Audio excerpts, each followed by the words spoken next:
What if I told you that millions of people who think they're wealthy are actually broke? On paper, they look financially stable. They own a house.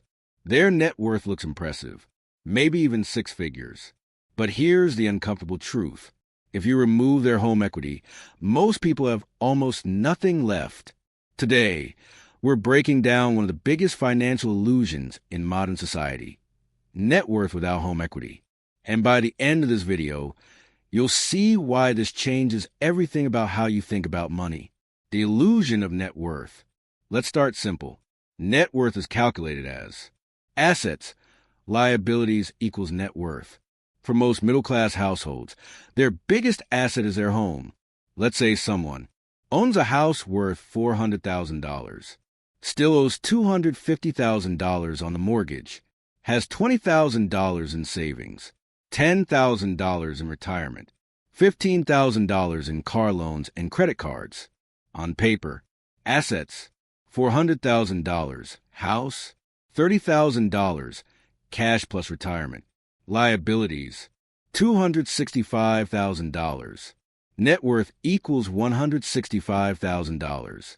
Sounds good, right? But here's the real question. Can they access that $150,000 in home equity without selling the house or taking on more debt? Not really. And this is where reality hits hard. Home equity is not liquid wealth. Home equity is not cash. It's not income. It's not an investment paying you monthly. It's a place to live. Unless you sell the house, downsize, borrow against it, or reverse mortgage it, that money is trapped. So if we remove the house from the equation, assets, $30,000, liabilities non-mortgage, $15,000, real accessible net worth equals $15,000. That's it. That's what most people actually have. The shocking reality. According to various financial studies, many households cannot cover a $1,000 emergency. A large percentage live paycheck to paycheck. Retirement savings are far below recommended levels. Yet on paper, they look wealthy. Why? Because of their house. The dangerous psychological trap. Owning a home creates a false sense of financial security. People think, I'm worth $300,000. I'm doing fine. I'm building wealth. But wealth is not just assets. Wealth is liquidity, income-producing assets, investments, businesses, cash flow. A house does not generate cash flow unless it's rented out. In fact, it costs money.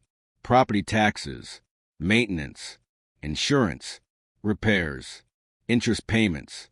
Your home is often a liability disguised as an asset. Why this matters more than ever. We are in a time where inflation eats purchasing power. Jobs are less stable. Healthcare costs are rising. Retirement is expensive. If your entire net worth is trapped in a house, you are financially fragile. If you lose your income tomorrow, can you survive 6 to 12 months? If not, then your home equity is not protecting you. The difference between real wealth and paper wealth.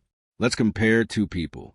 Person A, $500,000 house, $450,000 mortgage, $5,000 savings. Net worth, $55,000. Person B, $50,000 invested in stocks, $25,000 in savings. No house. Net worth, $75,000. On paper, Person B looks smaller, but Person B has liquidity, has investment growth potential, can relocate easily, has flexibility. Person A is tied to a property and a mortgage. Which one is more financially free? The retirement time bomb. Many people plan to use their home as retirement security. They assume, I'll sell it one day. But what if housing markets decline, property taxes increase, buyers disappear, you need to relocate during a downturn? Relying entirely on home appreciation is risky. True retirement planning involves diversified investments, passive income streams, low debt, emergency reserves, not just a paid-off house. The middle-class wealth trap. The middle class often follows this formula. Buy a house, pay mortgage for 30 years, Count home value as wealth. Underinvest elsewhere. Meanwhile, wealthy individuals own businesses, invest in stocks, buy cash-flowing real estate, hold diversified assets. There's a difference between owning a home and owning assets that pay you. What net worth without home equity reveals? When you subtract home equity, you see how much cash you actually have, how much you truly invested, how dependent you are on one asset, how vulnerable you are to income loss. This metric is brutally honest. It removes the illusion how to build real wealth. This doesn't mean home ownership is bad. It means it shouldn't be your only plan. Here's what builds real wealth. 1. Emergency fund. 6 to 12 months of expenses in cash. 2. Income-producing investments. Stocks, ETFs, dividend funds, businesses. 3. Multiple income streams. Side hustles, digital businesses, rental property. 4. Controlled lifestyle inflation. Don't increase expenses every time income rises. 5. Debt discipline. Avoid high-interest consumer debt. The question you should ask yourself, if you remove your house from your net worth today, how much would you really have? Would you feel confident or exposed? This is not meant to scare you. It's meant to wake you up. The real goal, financial resilience. True financial strength means you can survive job loss. You can handle emergencies. You're not dependent on one asset. Your money works for you. A paid-off house is great, but liquidity, investments, and cash flow, that's power. Final thoughts. Most people are not as wealthy as they think. Their net worth looks impressive until you remove the house. And when you do, the numbers shrink dramatically. This is why financial literacy matters. This is why diversification matters. And this is why building assets that produce income is critical. Don't chase the illusion. Build real wealth.